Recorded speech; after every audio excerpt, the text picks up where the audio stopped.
드릴게요. 인간들 진짜 해도 너무한다. 12페이지. 12페이지는 12페이지. 아니 머리가 나쁜 거예요? 뭐예요? 어?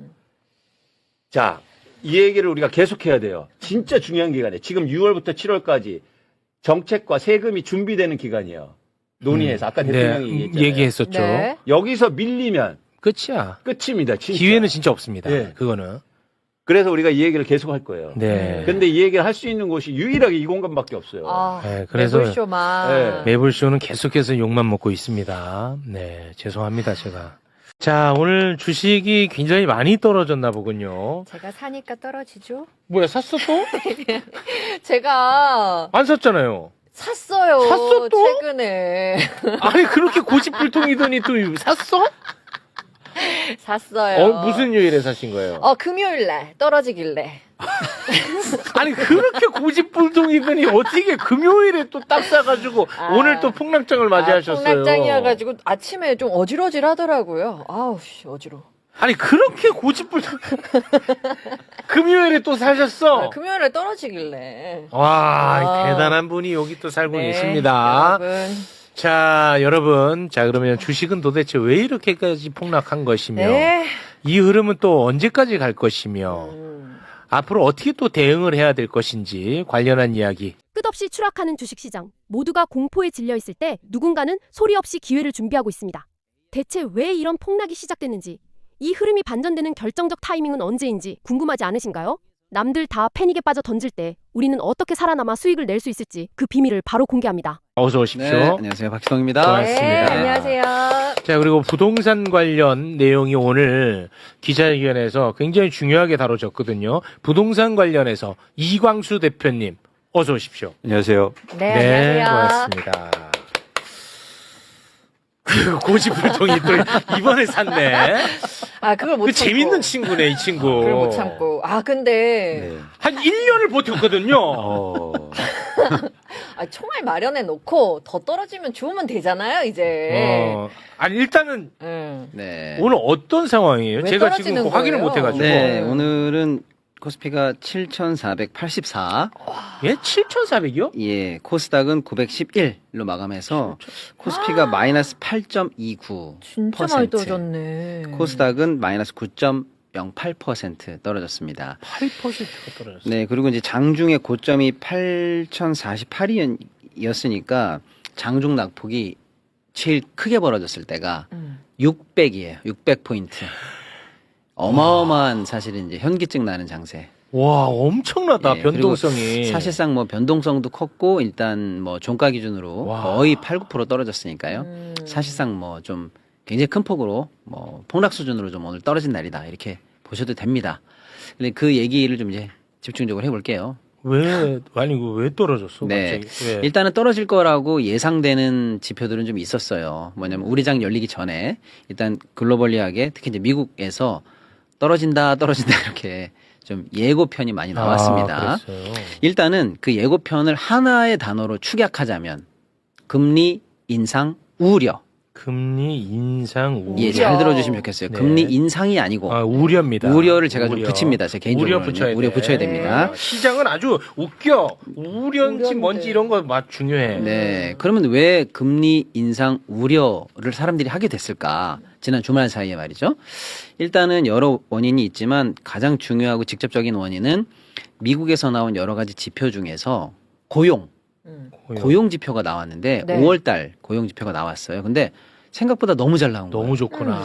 신규 일자리가 한 8만 개 정도 생기지 않을까라고 예상을 했는데 실제로 뚜껑을 열어보니까 17만 2천 개가 나왔어요. 와. 그러니까 일자리가 많이 새로 생긴 거잖아요. 네네. 그럼 어떻게 돼요? 사람들이 소득도 늘고 경기 예를 들어서 과열. 그렇죠. 뭐 소비도 점차적으로 늘 수 있고 좋은 거죠. 네. 네, 경기가 생각보다 좋네. 이런 지표가 나온 거예요. 네. 그러니까 한편으로 또 이제 실업도 같이 나왔거든요. 근데 실업은 또 지금 2달 연속으로 4.33인데 4.29로 내려갔어요. 당연하죠. 고용이 느니까 실업이 줄죠. 네. 뭐야? 경기 안 좋을 줄 알았는데 생각보다 뜨거울 수도 있겠네. 라고 사람들이 삽시간에 생각하게 된 거죠. 네. 거기다가 결정적으로 이 지표를 해석하는 글로벌 IBA 리포트가 나왔는데 이거 봐. 생각보다 뜨겁지? 지금 이란 전쟁 등등등해서 물가 높다고 얘기했지. 근데 고용까지 좋다고 얘기했지. 그럼 뭐야? 금리를 내리기는커녕 올릴 수밖에 없을 거야라고 하는 글로벌 IB의 리포트가 하나 나왔습니다. 네. 그러니까 시장에서 바로 야 이제 인상으로 뭔가 좀 분위기가 잡히는 거 아니야?라고 하니까 미국 국채 10년물이 4.53%를 기록해요. 4.5가 사실상 시장의 심리적 저항선이라고 보시면 돼요. 4.5. 예, 근데 4.53까지 넘어가니까 이거 봐라. 금리 올라갈지도 모르겠다라고 하는 심리가 확산됐어요. 일단 원인은 말씀드려 볼게요. 자, 그 원인이 되니까 금리가 올라가면 어떻게 돼요? 돈 빌리기 어렵죠? 네. 돈 빌렸을 때 이자도 많이 내야 되고. 그게 제일 빡빡한 업종이 어딜까요? 돈 많이 빌려야 되고 돈이 많이 필요한 업종. 최근에 돈이 많이 필요한 업종. IT, AI, 기술주, 테크 뭐 다 이런 쪽 아니겠습니까? 그러니까 이쪽 관련해서 하락폭이 주말 새 컸던 거예요. 투자가 둔화된다고 봤구나. 그렇죠. 그래서 마이크론도 13%가 빠지고 반도체 관련한 지수도 어떤 지수는 마이너스 30%까지 빠지고 해서 미국 시장에서 이거 봐 하면서 쉽게 말하면 좀 약간 폭락의 전조처럼 큰 천둥을 한번 맞은 거죠. 그 상태에서 자세히 보니까 우리 시장에 투자하는 미국 상품도 보니까 다 마이너스 10씩 빠져 있는 거예요. 그러면 이제 우리 장이 열리면 그 흐름을 그대로 받겠거나 금요일 날 보니까 금요일부터 주말 사이 그래요. 열리기 직전까지 계속 환불도 열렸거든요. 네. 쭉 보니까 그런 흐름이 계속 이어지는 거죠. 그러니까 우리 장 열리자마자 야 우리도 오늘 그 여파를 맞을 수밖에 없다라고 생각하고 뚜껑을 열었는데 생각했던 것보다 훨씬 많이 떨어졌어요. 우리는. 아, 그래요? 예. 그래서 일단 여기까지가 이제 글로벌한 원인이라고 보고 네. 우리 장에 이제 추가적으로 미치는 원인들 몇 개를 더 살펴보고 이 원인을 한 번 더 분석해 볼게요. 네. 두 번째는 지금까지 쭉 있었던 원인이에요. 뭐냐? 우린 너무 많이 올랐으니까 돈 뺀다라고 하는 차익 실현이에요. 차익 실현. 차익 실현. 이건 항상 있습니다. 네. 자, 그런데 그럼 왜 사람들은 차익 실현을 해? 외국인들 특히. 오르면 더 갖고 있을 수도 있잖아라고 할 때 이 차익 실현을 가능하게 하는 하나의 또 내부적인 원인은 좀 전에 우리가 했던 거예요. 스페이스X 상장. 예. 야, 여기서 돈을 빼서 미국에서 지금 쓸 돈이 있어. 뭐 있을 건데? 스페이스X 상장할 때 다 공모자금 넣어야지. 그러니까 그걸 내가 받으려면 받는 물량에 곱절로 증거금을 넣어야 되거든요. 네. 지금 스페이스X가 스페이스X를 통해서 조달하려고 하는 자금이 750억 불인데 현재 기준으로 그 2배 1,500억 불 이상의 증거금으로 이미 납입이 돼 있어요. 그러니까 우리 돈으로 하면 240조예요. 와. 그러니까 미국 내에서도 돈이 모여겠지만 네. 전 세계에서 팔고 그 돈이 들어가 있는 돈이 지금 240조예요. 그러니까 너나 나나 할 거 없이 경쟁이 치열해지면 돈을 더 많이 넣어야 돼요. 쉽게 말씀드리는 거예요. 네. 내가 팔려고 하는 주식 1인데 응찰하는 사람이 1이야. 그럼 전량 다 받으면 되죠. 2면 0.5, 3이면 0.3 이렇게 받아가겠죠. 네. 경쟁률대로 받아간다고 보시면. 그러니까 내가 많이 받고 싶으면 어떻게 돼요? 더 넣어야 돼요. 그러니까 점점 더 많은 자금이 필요하죠. 공모금으로. 이해되시죠? 그러니까 네. 이 자금이 계속 쏠리니까 야, 돈 더 가져와. 더 가져가는데 돈 어디서 빼요? 한국에서 빼, 대만에서 빼, 일본에서 빼. 이런 수요가 차익 실현의 수요로 일단 있다. 이게 두 번째예요. 네. 자, 다시 한번 정리하면 간밤에 있었던 미국장에서부터 쭉 흘러오는 금리 인상 우려. 두 번째 스페이스 등등등 해서 자금 수요에 기반한 차익 실현 욕구. 이게 두 번째. 네. 세 번째가 늘 있는 수요. 리밸런싱. 뭐냐? 근데 항상 리밸런싱 하니까 그런갑다 하네. 조금 오늘 구체적으로만 설명드리면 이런 거예요. 전 세계 시장에서 한국 비중이 몇이냐면 2에서 3이에요. 근데 지금 우리가 2에서 3을 놓고 시작했는데 우리 증시가 2배, 3배, 4배, 5배 올랐잖아요. 네. 그러니까 비중을 초월했어요. 너무 많이 올라서. 예, 그러니까 야, 왜 이렇게 비중이 올랐어? 비중대로 해. 그러면 그냥 무조건 기계적으로 팔아야 돼요. 이건 무조건 있다고 보시면 돼요. 그렇지. 그리고 시장 비중도 그렇고 종목 비중도 마찬가지예요. 우리나라에 처음 투자할 때, 작년에 투자할 때, 올해 초에 투자할 때 삼성전자 하이닉스의 종목 비중을 10, 15 이렇게 잡아난 펀드 입장에서는 무조건 지금 2배, 3배 올랐어요. 그리고 종목 비중은 미국에 있는 어떤 펀드도 다 25%를 넘는 게 없습니다. 근데 우리 시장에 예를 들면 100을 넣었는데 삼성전자 하이닉스 두 개 합치면 우리 시장 비중이 이미 50.4가 넘었어요. 그러니까 우리 시장에 투자하는 순간 삼성전자 하이닉스 둘 중에 하나 25%가 넘게 돼 있어요. 지금 현재 상황 그죠? 네. 근데 그전엔 그걸 예상 못했을 거 아닙니까? 그러니까 그렇죠. 당연히 덜어내는. 그러니까 시장 비중, 한국 시장 비중, 종목 비중은 다 넘었어요. 그러니까 오르면 항상 덜어내야 돼요.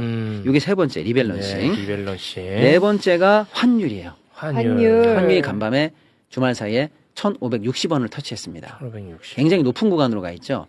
그러다 보니까 야 이거 환율이 높아지면 내가 지금이라도 한국 시장에서 팔아서 빨리 달러로 바꾸는 게 더 유리한데 라고 하는 매도 압박이 또 한층 더해진 거죠. 자, 그 다음 이게 네 번째고 다섯 번째가 이유가 더럽게 많네. 네, 아유. 이게 다 뭉쳐서 그래요 오늘. 한 번에 다 뭉쳤어. 그걸 다 해설해 드릴게요. 이걸 어떻게 봐야 되는지. 그다음에 다섯 번째가 이란 미국 이슈인데 네. 협상 잘 되는 거 아니야라고 할 뻔했는데 했는데 뭐 삐걱거리. 예, 이스라엘이 레바논을 공격했다가 오늘 장중에는 이스라엘이 테헤란을 직접 또 공격했다는 속보가 전 세계에 타진됐어요. 테헤란 직접 공격했어. 예. 또 이스라엘. 그리고 속보가 다시 추가 속보가 나왔는데 공격 시설이 석유 관련 시설이라는 보도가 나오니까 또 짜증이 나는 거죠 전 세계가. 아. 직접 공격했어? 예, 그런 속보가 나와요. 그러니까 아시아 증시가 다 빠집니다. 아, 이게 다 오늘 하루에 미친 영향이에요. 근데 하루에. 하나하나만 해도 굉장히 크거든요. 네. 근데 우리 시장에 있는 이슈 뺄게요. 금리 인상, 미국 금리 인상 이슈 글로벌한 이슈죠. 네. 네. 그죠? 두 번째 이란 문제도 글로벌한 글로벌이죠. 이슈죠. 그래서 일본장이 오늘 마이너스 4%예요. 일본. 대만장이 마이너스 3.48. 이 정도가 아시아의 증시에 직격탄을 준 역할이에요. 이거 곱하기 우리는 2배 먼저 네네. 막았다 이렇게 네. 보면 되는 거죠. 그러니까 기본적으로 4% 정도 빠질 수 있는 날에 우리의 아까 얘기한 차익 실현, 리밸런싱, 아, 환율이 거기까지 얹어지니까 마이너스 8 정도가 8까지 나왔고 갔어. 집단적인 약간 패닉장이 조금 펼쳐졌어요. 요게 오늘 하루를 정리하는 겁니다. 그럼 이제 아. 잠깐만 미래를 한번 예측해 볼게요. 예측이라기보다는 좀 분석을 다시 해볼게요. 네. 너무 놀랄 필요는 없다는 게 일단 결론 예측이에요. 일단 너무 놀라지 말래 너. 지금 너무 놀라고 너무 놀랐죠. 있거든요. 예, 너무 놀랐지. 놀랐거든요, 예, 지금. 왜냐면 금요일에 들어가신 분들은 황당하죠. 예. 들어가자마자 지금 종목에 따라 다르지만 10% 이상 뭐 빠졌습니다. 장난치나 그러더라고 아까. 예. 일단은 아까 얘기한 금리 인상 우려에 대해서 한 말씀만 들어가 보면 그래? 고용이 많이 늘었다 이거지. 고용. 한꺼번을 더 이렇게 벗겨놓고 보니까 그래 숫자는 많이 늘었는데 어디서 일이 많이 늘어났나 했더니 서비스업, 서비스. 공공 부분이에요. 뭔가 했더니 미국에서 지금 뭐하죠? 월드컵. 월드컵. 그렇죠. 어. 자원봉사도 필요하고 일자리도 필요하고 안내요원 다 필요할 거 아닙니까? 네. 한시적, 임시적 일자리구나. 아. 항구적, 정규직 일자리가 아닐 수 있는데 아니었어. 자 그렇게 볼 수 희망이야. 있죠. 예, 그러니까 나쁜 의미는 아니지만 어. 고용이 진짜 뜨거워가지고 앞으로는 계속 고용 좋아 이렇게 속단하긴 이르죠. 아, 일시적일 수 그다음에 있어. 임금 증액 총액을 봤더니 안 늘었어요. 그러니까 낮은 임금에 저임금 임시직이 는 거 아닌가 이런 근거가 생기는 거죠. 아, 네네. 자 결론. 그래서 금리 인상 거의 확정이라고 보기에는 보기는 어려워. 아직까지는 금리 인상 우려로 봐야 되는 우려. 거 아니냐. 즉 패닉으로 던지기보다는 다소 위험하지만 그래도 관망해야 될 거 아니야?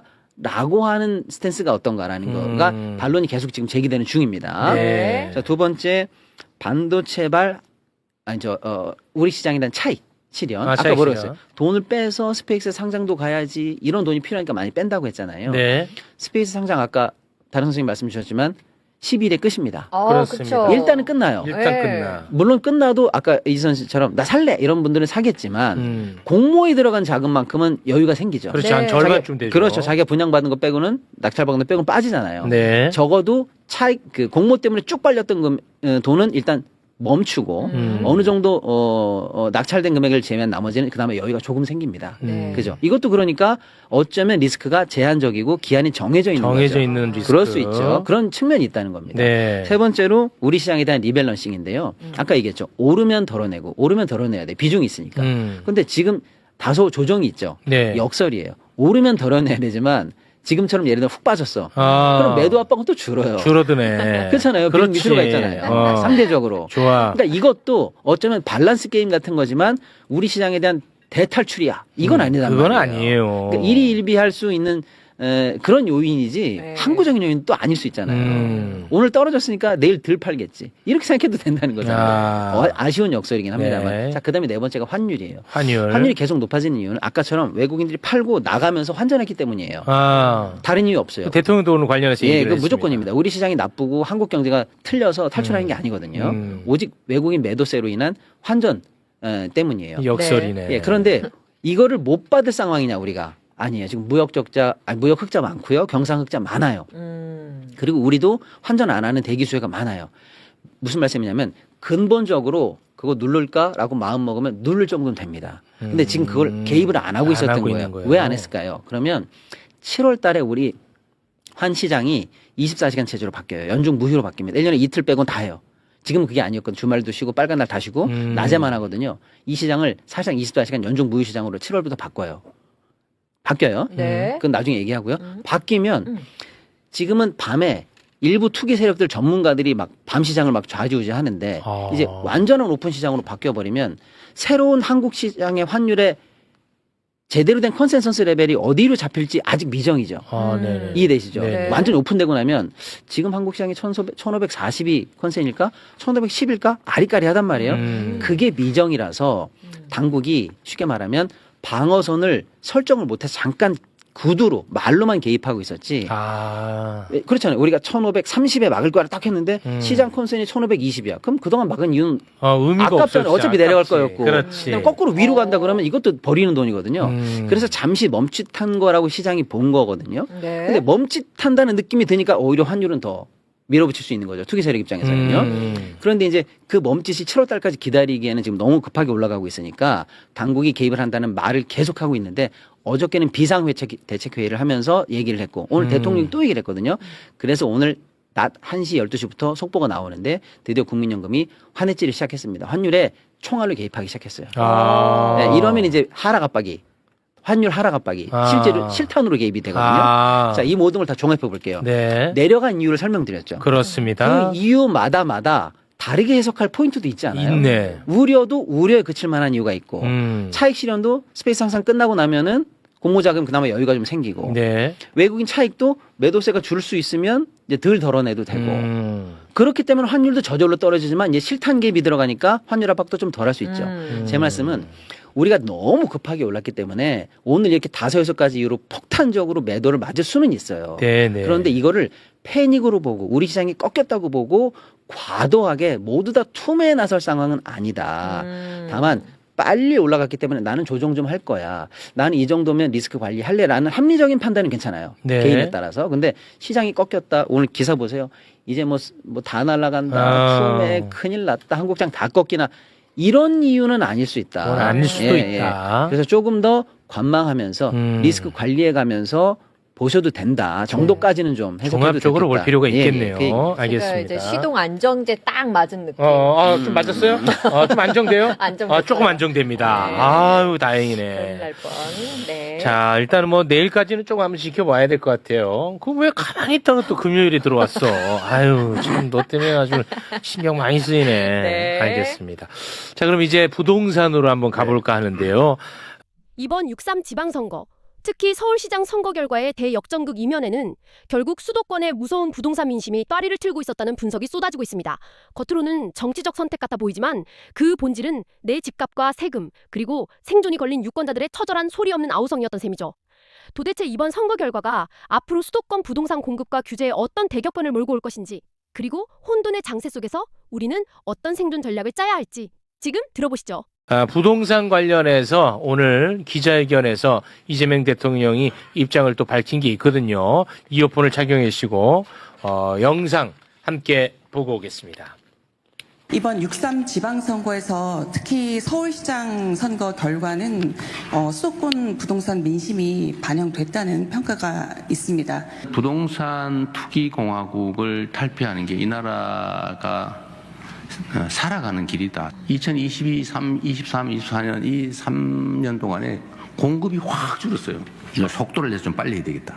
그래서 공급을 늘리는 거죠. 그다음에 투자 목적으로 가지고 있는 거주용이 아닌 주택에 대한 부담을 늘리자. 그리고 남의 돈으로 부동산 투기하는 거는 막자. 그런데 이 투자 소득은 뭘 왜 그렇게 많이 깎아줘야 됩니까? 열심히 일해서 버는 세금은 절반 가까이 내는데 속도를 좀 빨리 내는 걸로 조만간에 그것도 정리해서 발표하게 될 겁니다. 그리고 선거와의 영향에 관한 얘기인데 선거를 지고 나면 진 이유가 망가지고요. 선거에 한 표라도 이기고 나면 이긴 이유가 망가집니다. 부동산이 어떤 영향을 미쳤냐. 저는 그 상수였다고 봐요. 그건 당연한 거예요. 그것 때문에가 아니고 그건 원래 있는 거예요. 이게 부동산 가격 때문에 선거에 악영향을 나쁜 영향을 미쳤다. 좋은 영향을 미쳤다고 따지면 아마 나쁜 영향보다는 좋은 영향이 차라리 더 많지 않았을까 싶어요. 1월 달부터 소위 말하는 구두 개입을 통해서 이걸 좀 이렇게 눌러놓지 않았으면 엄청나게 폭등했을 거예요. 그러면 폭등한 지역의 사람들이 민주당을 찍냐? 이번에 집값 많이 올라왔으니까 찍어야지. 그랬을까? 그건 잘 모르겠어요. 네. 확실히 그 부동산 관련해서 현실 인식이라든지 방향성은 우리 소장님과 이야기했던 것과 그냥 일치합니다. 네네. 예, 그리고 앞으로 이제 공급 늘리고 보유세 올리고 대출 규제 관련한 정책이 곧 나온다는 얘기까지 했거든요. 네. 예, 짚어주시죠. 일단 대통령이 오늘 기자회견에서 말씀하셨듯이 중요한 건 뭐냐면 일단 지금 상황에서 선거하고 부동산하고 같이 이야기하는 언론이라든지 아니면 전문가들이 많아지기 시작했다는 거예요. 그렇습니다. 그건 뭐냐면 전형적으로 지금 이재명 대통령이 추진하고 있는 부동산 개혁을 압박하는 거지. 그렇습니다. 그렇지. 방해하는 거죠. 그러니까 뭐냐면 그것 때문에 선거에 졌기 때문에 그렇지. 그거에 다시 제고하고 돌이켜야 된다는 거예요. 그렇습니다. 그런 측면에서 본격적으로 공격이 시작됐는데 네. 10페이지를 한번 지금 보겠습니다. 날릴 겁니다, 아마. 자, 결국에는 선거 졌다는 거 부동산 때문이에요. 그러니까 어떤 부동산이냐? 이재명 대통령이 계속 얘기했던 부동산 개혁에 반대해서 표를 못 얻었고, 그렇지. 그래서 민주당이 졌다는 논리예요. 그렇습니다. 이게 이제 본격적으로 쏟아지기 시작해요. 저 엄청 쏟아집니다. 앞으로도 엄청 나올 거예요. 예, 단언합니다. 언론은. 그렇습니다. 이제는 그래서 결국에는 뭐냐면 지금 이재명 대통령이 얘기하고 있는 그 얘기요. 세금, 대출 그리고 공급에 대해서 다시 재고해야 된다. 돌이켜야 된다. 그 얘기는 이제 할 거예요. 네. 그런 측면에서 이제 두 가지를 지적하고 싶은데 첫 번째는 저는 아까도 이재명 대통령이 얘기했듯이 선거와 부동산의 영향에 대해서 해석의 여지가 굉장히 많다는 거예요.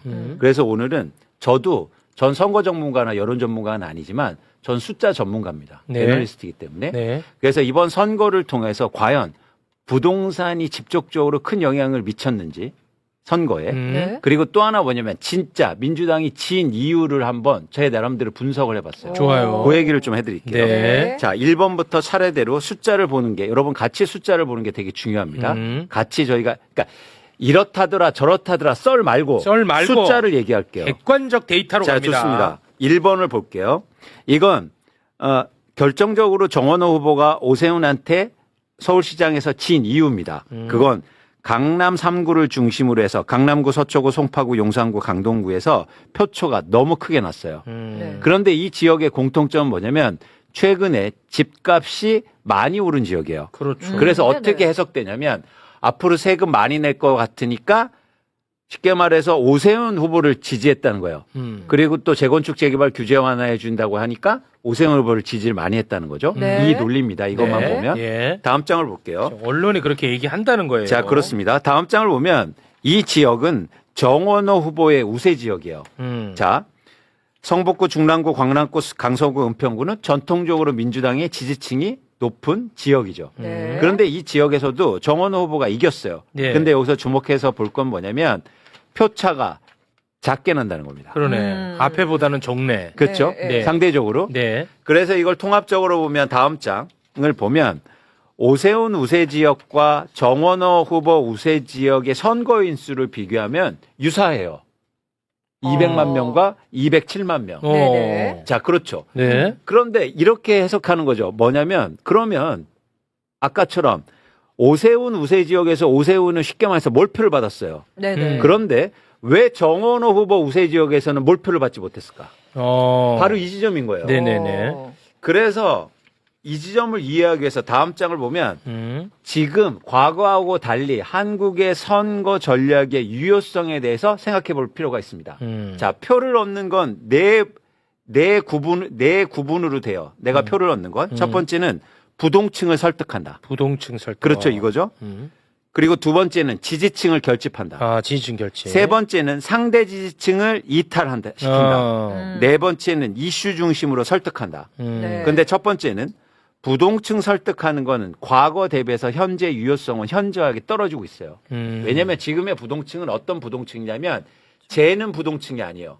그냥 선거를 하기 싫은 부동층이에요. 아, 설득이 어려워. 그러니까 아예 선거에 참여 안 해요. 참여를 안 하니까. 그래서 이건 선거 설득하고 이럴 필요가 없다는 거예요. 아. 근데 여기에 자꾸 매몰된다는 거죠. 과거하고 다른 지점이에요. 자, 두 번째는 지지층 결집이에요. 지지층 이게 결집. 과거보다 훨씬 더 유효성이 높아졌어요. 지지층이 더 많이 투표장에 오는 게 선거에 결정적으로 영향을 미친다는 거죠. 아까 보세요. 오세훈 후보 우세 지역에서 오세훈 후보가 몰표를 받았죠. 완전 결집했어. 근데 왜 정원호 후보 우세 지역에서는 몰표를 못 받았냐는 거예요. 결집을 못했어. 그건 지지층을 투표장에 끌어오지 못했다는 거예요. 이해하셨죠? 네. 자, 네 번째는 뭐냐면 상대 지지층의 이탈을 유도하는 거예요. 그러니까 오세훈 후보 지지하는 층이 투표장에 못 오게 하는 거예요. 그래서 이거는 뭐냐면 쉽게 말해서 네거티브 캠페인 같은 거죠. 네. 이건 제가 전문 분야가 아니니까 이거는 요거는 그러니까 넘어가겠습니다. 네. 세 번째는 뭐냐면 이슈 중심으로 설득하는 거예요. 이것도 과거보다 현저하게 영향성이 줄어들었단 말이야. 결국 말씀드리고 싶은 건 뭐냐면 부동산과 관련해서 핵심은 뭐냐면 지지층을 결집하는 게 중요하다는 거예요. 네. 지지층을 결집하기 위해서 과연 민주당은 부동산에서 열심히 노력했느냐가 중요합니다. 그런데 오세훈은 열심히 노력했어요. 오세훈이 열심히 했지. 세금 깎아준다고 하고 재건축 규제해준다고 하고 부동산 지옥이라고 그러고 계속 민 거예요. 계속했어 부동산. 근데 민주당은 과연 지지층을 결집하기 위해서 부동산 측에서 노력했냐는 거예요. 다음 장을 보시면 다시 한 번만 정리해 보겠습니다. 네. 민주당 입장에서는 민주당을 지지하는 지지층은 정책과 후보 상황에 따라서 투표율이 달라지는 거예요. 투표율이 달라져. 지지율이 달라지는 게 아니고 투표장에 오게 해야 됩니다. 투표장에 이게 안 나가. 핵심이었어요. 그렇지. 즉 부동산이 문제였던 건 맞습니다. 그런데 과연 민주당은 이번 지방선거에서 부동산에 확실한 공약을 내걸어서 지지층을 과연 투표장에서 끌어들였냐는 거예요. 그래서 이게 중요해요. 마지막으로 정리하자면 이겁니다. 6페이지를 볼게요. 자, 오세훈 우세 지역과 정원호 우세 지역의 선거인 수는 200만 명, 207만 명으로 동일해요. 네. 근데 잘 보세요. 정원호 득표율은 오세훈 우세 지역에서 39%밖에 되지 않았죠. 네. 오세훈 득표율은 무려 58%입니다. 그죠? 네. 근데 정원호 우세 지역에서는 투표율도 낮았고, 그죠? 투표율도 낮죠? 투표율이 한 3%포인트 낮네요. 그죠? 그 다음에 득표율도 마찬가지로 오세훈 우세 지역보다 낮아요. 이건 뭐냐면 제가 해석하는데 정원호 후보는 공약이나 정책을 통해서 지지층을 결집하는데 실패했다. 우리가 이거 했었잖아. 그런데 사전에. 7페이지 보세요. 이런 걸 이해했으면 이런 정책이 공약이 나왔으면 안 돼요. 민주당의 대부분 지지층은 고가주택을 갖고 있지 않습니다. 그런데 소득세 감면이 공약으로 나와요. 이건 무슨 얘기냐면 전형적으로 뭐냐면 국민의힘은 지지층을 끌어오려고 한 거예요. 그렇지. 이건 절대 못 그런다고 제가 강조했잖아요. 계속 얘기했잖아. 압구정 현대아파트 살고 있는데 재산세 깎아준다고 그래서 정원 후보를 찍어줍니까? 안 한다고 했잖아. 이미 우리가. 그런데 어떤 정책도 민주당을 지지하는 예를 들어서 지지층을 와, 저 정책 너무 좋다. 부동산 관련해서 그런 정책이 전무했어요. 그렇습니다. 그러니까 실망한 거죠. 자, 다음 장부터는요. 이거는 박시동 대표가 저한테 제보한 사진입니다. 아, 그래요? 자, 보세요. 강남에 붙어 있는 이번 지방선거에서 플랜카드예요. 일 잘하는 서울시장, 재건축 재개발. 이거는 솔직히 그러니까 이미지상으로 오세훈이 잘하는 거지. 그렇죠. 그렇지. 이게 먹히냐고요. 안 먹히지. 그러면 강남에 살고 있는 민주당 지지층이 예를 들면 임차인들이요. 그럼 재건축 재개발한다고 그러면 나 쫓겨나겠네. 쫓겨나지. 전월세가 엄청 오르겠네. 그러면 가슴이 갑자기 식지. 그러면은 투표장에 가겠냐고요. 못 가죠. 자, 다음 장이요. 강남구청장 후보인 김영곤 후보가 내세운 플랜카드입니다. 민주당 후보군요. 네. 강남 구민 세금 부담하라. 자기가 뭔데 실거주자 세금 감면을 건의한대요. 아무것도 아니면서. 아무것도. 뭐예요? 네. 당선됐어요. 뭐야? 국회의원이요? 뭐예요? 이재명 정부의 부동산 정책과 정반대. 그렇죠. 네. 이런 공약으로 과연 당선된다고 믿었습니까? 정반대. 말도 안 되는 이거를 일이. 진짜 원하는 사람은 이걸 더 잘하고 제일 특화된 게 오세훈이니까 네. 오세훈한테 더 가지. 그렇죠. 저는 민주당이요. 부동산 공약을 만들려면 예를 들어서 무주택자들. 그죠? 그렇지. 그다음에 수많은 임차인들. 그리고 높은 집값 때문에 어려움을 겪고 있는 청년과 그렇지. 무주택자, 40, 50대 층. 그들을 위한 공약이 뭐가 있었냔 말이에요. 그렇지. 근데 그들은 민주당을 믿고 그동안 계속 집을 안 사왔고 네. 집값 떨어진데 안정됐는데 여보 우리 참아봅시다. 이 상태에서 우리가 집값 한다면 민주당 정부에서 집값 더 오를 거 아니에요. 그렇게 참아왔잖아요. 이 계층한테 민주당을 어떤 공약을 내세웠냐고요. 그러니까 투표장에 안 나온 거예요. 맞아.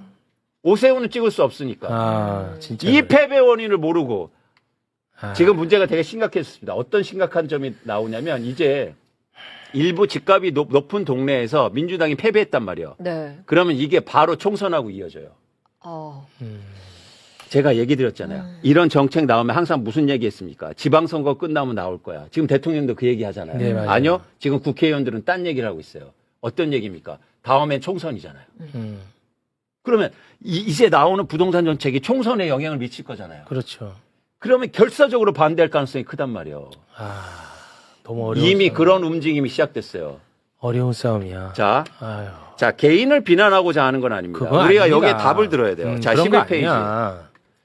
과천시가 지역구인 이소영 국회의원이 어제 페이스북에 이 글을 올립니다. 네. 부동산 실용주의와 노동개혁이요. 과천시장에서 민주당이 패배를 해요. 네. 그러니까 어떻게 연결되면 과천시가 집값이 비싸단 말이에요. 네. 그러니까 자연스럽게 보유세 올리고 재산세 만든다니까 반대할 것 같으니까 먼저 이런 얘기를 하는 거예요. 부동산 실용주의라는 단어 들어보셨습니까? 이게 뭐죠, 근데? 없어요. 이런 단어. 없어요? 부동산 개혁에 제가 볼 때 반대하는 단어예요. 아, 그렇게 보시는 거예요? 네. 부동산 실용. 그러니까 이런 지역구원들은 이미 총선을 준비하고 있다고요. 그럼 부동산 개혁이라든지 세금에 반대하겠지. 그러니까 부동산 실용주의라는 말은 사실 오늘 제가 처음 들었는데 네. 그러니까 부동산 시장을 안정화시키는 것은 어떠한 이념에 따라서 가는 정책이다. 우리는 그런 이념 정부가 아니다. 실용주의다. 요걸 강조하려고 부동산 실용주의 이런 걸 썼나 보네. 맞습니다. 맞지? 이재명 정부, 이재명 대통령이 명확하게 얘기했잖아요. 우리는 부동산 정상화로 간다. 그 정상화가 뭔지 아세요? 제가 명확하게 말씀드릴게요. 집값을 떨어뜨려서 수많은 무주택자와 청년들이 살 수 있는 대한민국의 부동산 시장을 만들겠다는 게 이재명 대통령의 이야기예요. 맞아요. 근데 그거를 이념으로 몰아붙이고 실용이라는 단어를 들어서 그러니까. 반대하겠다는 얘기라고요. 그런 이소영 의원은 여기서 답을 해야 됩니다. 답을 해야 돼요. 이 방송을 듣고. 아니면 저희가 이소영 의원한테 계속 질의할 거예요. 이런 민주당 의원들이 앞으로 엄청나게 생길 거예요. 왜냐하면 다시 얘기되지만 이번에 서울시에서 진 걸, 그리고 경기도에서 일부 지역에 진 거를 부동산, 이재명 대통령의 부동산 개혁 때문에, 부동산 정상화 때문에 졌다고 해석하면은 이제 이렇게 반대할 다 거예요. 꼬여버려. 자, 굉장히 중요한 기간입니다. 아까도 말씀드렸죠. 이재명 대통령이 이제 본격적으로 개혁에 나설 거예요. 네. 근데 민주당에서 이걸 도와주지 않으면 그럼 뭐 한 발짝도 나설 수가 없어요. 그렇죠. 그런데 이미 반동이 시작됐어요. 시작됐잖아요. 골치 아프네. 부동산 실용주의라는 단어는 저는 듣어보지도 못했습니다. 골치 아파. 예. 자, 그래서요, 이제부터 우리가 여기서 좌절하지 말고 할 일을 해야 되잖아요. 네. 우리는 이런 얘기 하는 의원들 계속 얘기할 거고, 네. 그 다음에 진짜 우리가 뭐가 필요한 정책이 필요한 건지, 그리고 정부하고, 그리고 지금 청와대나 이재명 대통령이 원하는 부동산, 가고자 하는 부동산의 정상화 방향을 계속 네. 우리가 같이 얘기해야 돼요. 그래서 이광수 대표님은 말할 자격이 충분합니다. 왜냐? 네. 이광수는 정책적으로도 오세훈을 너무너무 끔찍이 싫어했지만 인간적으로도 오세훈을 싫어했어. 그 당선만큼은 막자는 차원에서 정원호 후보님 그렇게 가면 안 됩니다. 왜 오세훈이 잘하는 정책을 따라가려고 합니까? 정말 나는 오세훈이 당선되는 거 끔찍합니다. 이렇게 가면 안 된다는 것을 엄청나게 많이 경고를 했어. 맞아요. 마지막 날도 제가 그래 지지 연설도 가서 연설까지 제가, 했잖아. 정원호 후보. 그러니까 제가 아시잖아요. 그러니까. 근데 그거보다 더 중요한 건 한국의 부동산 시장 정상화하지 않습니까? 그러니까 오늘도 이재명 대표 얘기하잖아요. 했잖아. 대한민국에서 가장 중요한 게 뭐냐? 부동산 개혁이다. 맞아요. 제일 중요하다고 했어. 그런데 왜 그거를 민주당에서는 그거를 왜 따라하지 않느냐고요. 이광수 소장님이 결과론적으로 얘기하는 게 아니라는 얘기를 하는 거야, 나는. 그렇죠. 네. 원래부터 경고를 했었단 말이야. 그러니까 어떤 특정인을 비난하거나 비판하려는 의도가 아니라는 겁니다. 아니에요. 예. 우리가 큰 걸 보자는 거예요. 그렇습니다. 그래서 그 길을 가기 위해서는 사실은 이 걸림돌이 너무 많은데 네. 그거를 우리가 이게 너무 어쩌면 너무 큰 걸림돌이야. 국민의힘에서 이런 식으로 나오면 제거할 수 있어. 근데 우리 안에서 이게 나오면 그러면 너무 이거 힘든 어려워. 싸움이 너무 되는 어려워. 거예요. 이거는. 이거 그러면 어려워. 이재명 대통령도 혼자 할 수가 없다고 못해. 제가 말씀드린 거잖아요. 예. 예. 일단 첫째 모든 언론이 지금 정원호의 패인을 부동산으로 잡고 있단 말이야. 실제로. 그렇죠. 오늘 막 난리 났습니다. 그 누구예요? 하여튼 이제 다 달려들어서 이제 이재명 대통령이 SNS 글 올려서 이제는 뭐 선거 졌다, 뭐 세금 낸다고 그래서 강남에서 표 못 얻었지 않느냐 이 맞습니다. 얘기를. 네. 근데 제가 해석하지 않습니까? 지지층이 투표장에 안 나와서 진 거예요. 그렇지. 그러면 뭐 세금 깎아주면 압구정 현대아파트에 거주하는 사람들이 내란 때도 이재명 대통령 안 찍어줬는데 지금 안 뭐 찍어. 정원 후보 찍어줄 것 같습니까? 안 찍어. 아니 머리가 나쁜 거예요? 뭐예요? 자, 이 얘기를 우리가 계속해야 돼요. 진짜 중요한 기간에 지금 6월부터 7월까지 정책과 세금이 준비되는 기간이에요. 논의해서 아까 대통령이 얘기했잖아요. 얘기했었죠. 네. 여기서 밀리면 끝이야. 끝입니다. 진짜. 기회는 진짜 없습니다. 네. 그거는. 그래서 우리가 이 얘기를 계속 할 거예요. 네. 근데 이 얘기를 할 수 있는 곳이 유일하게 이 공간밖에 없어요. 아, 네, 그래서 매불쇼만. 네. 매불쇼는 계속해서 욕만 먹고 있습니다. 네, 죄송합니다, 제가. 아니 근데 주말에 저한테 얘기해도 돼요? 어떤 얘기요? 아니 저한테 하신 말씀. 해도 되죠? 최영일거가 저한테 뭐라는 줄 아세요? 매불쇼 문 닫아도 부동산 개혁하겠대. 아, 문 닫아도. 저 팟빵한테 두들겨 맞을 수 있으니까요. 네, 그 얘기는 좀 삼가주시면 그래서 감동을 받았어. 네. 아, 눈물 나. 우리 함께 간다. 네, 그 얘기는 좀 삼가주시면 아, 좋을 네, 것 죄송합니다. 같습니다. 네, 배임으로 저 잡혀갈 수 자, 있습니다. 마지막으로 이제 마치면서 우리가 앞으로 계속해야 되니까 여기서 끝내는 얘기니까 마지막으로 한 얘기 한 드릴게요. 인간들 진짜 해도 너무한다. 12페이지. 12페이지는 12페이지. 뭐야? 아, 불안하다. 또 누구 이름 나올지. 아, 자, 자, 이게요. 지난해 말 기준으로 해서 우리나라에서 가장 주식을 많이 갖고 있는 구별을 조사한 겁니다. 주식을 누가 가장 많이 갖고 있는 동네가 어디예요? 강남구, 성남구, 서초구, 성남시, 강남구, 서초구, 용산구, 강남구, 용인시 여기 다 졌어 민주당에. 그래? 이 너무들하네 이 사람들은. 아니 주식해서 돈 벌었으면 그나마 좀 찍어줘야 되는 거 아니에요 인간적으로? 그러게. 진짜네. 와 진짜 와. 와. 너무들 한다 진짜. 아니 그 주식으로 이렇게 돈 벌었는데도 안 찍어. 예. 그럼 그럼 뭘 여기 해도 그냥 안 찍는데. 포기하자고요. 포기는 하지 말고 아무튼 뭘 해도 안 찍어. 와 너무하네 진짜. 이게 너무한 거 아닙니까 진짜? 주식 이렇게 많이 갖고 있어 돈 그렇게 많이 벌었으면 좀 정책도 지지해주고 그래야 되는 거 아니에요 인간적으로? 와. 여기 다 줬어요 다. 다 좋네. 네. 성남시장 저쪽, 성남시장 졌어. 용인시장 저쪽, 강남구 이런데 뭐 몰표, 너무한다 진짜. 아니 이거 재미 많이 봤을 거 아니야 이 사람들은. 그럼 좀 아니 사람이 그렇잖아요. 에이. 아니 돈 벌게 해주면 마음이 가는 거 아니에요? 맨날 그랬잖아. 그럼 뭐 이익 투표한다고 하는데 이익 투표도 아니네 이것도. 네. 그러면 강남구는 이익 투표한다 그랬거든 그 동안에. 이익 투표도 아니야 이거 보니까. 네. 그런데 거기다 대고 재산세 깎아줍니다. 그러면 표를 얻을 수 있습니까? 아이고. 저희가 그 지난 금요일에 또 이거 보유세 관련해서 이야기를 나눠봤는데. 아니, 세수는 일단 건드리지도 않았다는 게 팩트고 네. 집값 올라서 이제 세금을 내는 건데 그마저도 얼마 안 되더만. 그것도 제가 다 진짜 했잖아. 진짜 치꼬리더만. 아이고 그거 한 달에 몇십만 원 더 내는 걸로 집값은 막 수억 원 올랐는데. 근데 이런 프레임을 더 강화시키는 게 민주당의 그런 정책들이야. 맞아요. 보유세 깎아드릴게요. 그러면 진짜 보유세가 높긴 높나 보네. 이렇게 된다니까. 네. 앞으로 이런 얘기하는 의원들 저 끝까지 쫓아가서 계속 제가 이제 제가 팜플렛 들려고 그래요. 그 지역 사무실 가서. 그 사람 비난하자는 게 아니야. 아니에요. 정책을 얘기하는 정책을 거예요. 얘기하는 왜 거잖아. 이재명 대통령하고 함께하지 않느냐고요. 근데 같은 당 아닙니까? 아니, 근데 그러면서 진짜로. 무슨 명이요? 뭐 이재명 따라간다는 거 뭐야? 그런 거래 자기가. 이재명 따르는 게 그 뭔데? 뭐야? 단어 있잖아. 뉴 이재명 이런 거래.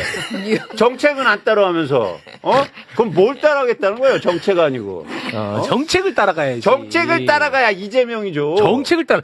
이번에는 실제로 행정가를 뽑는 건데 정책을 따라가야지. 그러니까 왜 웃었어요, 근데? 아니 그 단어 기억 못하는 거야. 전 몰라요, 전 정치. 그 단어도 뭐 그렇게 쓰지 말고. 아니 정책을 실제로 이재명 정부의 부동산 정책에 정확하게 반대되는 슬로건을 걸었던 분들 이번에 당선이 만약 됐다 그러면 그나마도 내가 정치공학적으로 인정하겠어. 그렇죠. 다 떨어졌어. 맞아요. 맞잖아. 맞아요. 왜냐?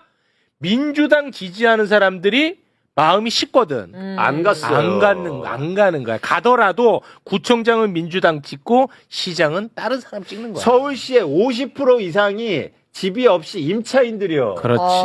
그러면 집값 안정된다고 하면 그 사람들이 좋아해서 열심히 찍어주는 거 아닙니까?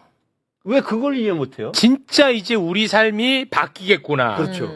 나도, 그러니까 서울에서 일하시는 분들이 한해서입니다. 나도 서울에서 출퇴근할 수 있겠구나. 맞아요. 나도 신혼집을 서울에서 마련할 수 있겠구나. 그것도 질 좋은 걸로. 그렇죠. 내 삶이 바뀌잖아. 그렇죠. 맞잖아. 맞아요. 그 얘기를 하는 거잖아. 그러면 지금 이재명 적극적으로 정부는. 투표장에 가고 민주당을 지지하고 그러겠죠. 그런데 아무것도 없으니까 그나마 오세훈은 못 찍으니까 죽어도 못 찍으니까, 맞아. 죽어도 못 찍으니까 그러니까 투표장에 안 나가는 간 거야. 아이고. 이거를 해석을 못해. 예. 근데 이 얘기를 우리가 안 했으면 우리가 뭐 후회를 하든 죄송하다고 하든 결과적인 얘기 이런 비판 받아도 되지만 우리가 계속 했단 말이에요, 이 얘기를. 목이 터져라 얘기했잖아요. 그 정원호 캠프는 왜 안 했어, 근데?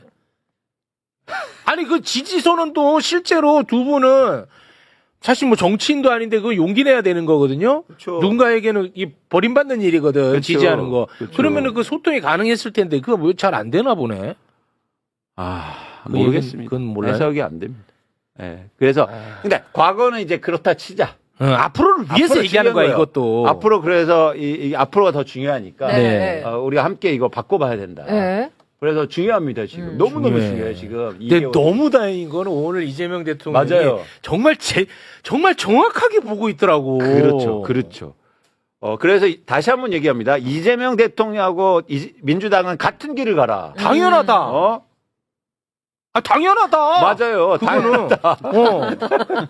아니, 그렇지. 민주당에서 이번에 지방선거 치를 때 이재명 정부 힘 실어주기라고 성격 규정했잖아. 네. 네, 맞아요. 근데 부동산 정책은 다 반대야. 네. 와, 돌겠더라고. 그리고 나도. 이제 해석을 완전 다르게 해버려. 돌겠더라고. 부동산 정책 때문에 졌대. 예? 돌겠더라고.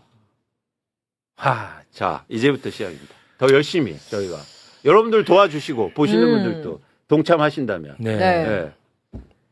이제 정책만 남았다 이거죠. 정책으로 이제 밀고 가면 되는 거잖아요. 그렇습니다. 그리고 이게 이재명 쉽지가 대통령- 않다는 거야. 이재명- 어렵죠. 이재명 또 혼자 할 수가 없다는 없어. 얘기죠. 그러니까. 도와줘야 될 거 아니에요. 네. 도와주는 사람이 없어. 그렇습니다. 예.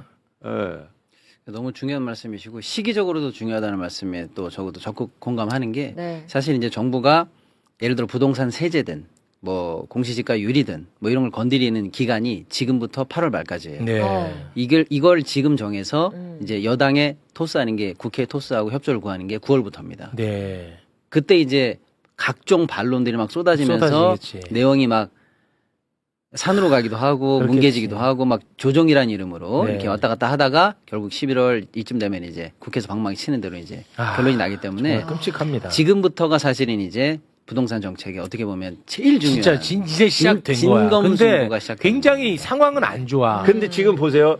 제가 이런 얘기 했을 때 다 한 얘기가 뭡니까? 지방선거 끝나면 얘기하자. 맞아. 근데 지금 지방선거 끝나니까 얘기하는 게 뭔 이제 얘기가 또 나오는지 네. 아세요? 총선 얘기하자. 총선 얘기. 총선 끝나고 총선 하지. 준비해야지. 이 얘기를 해요. 맞아.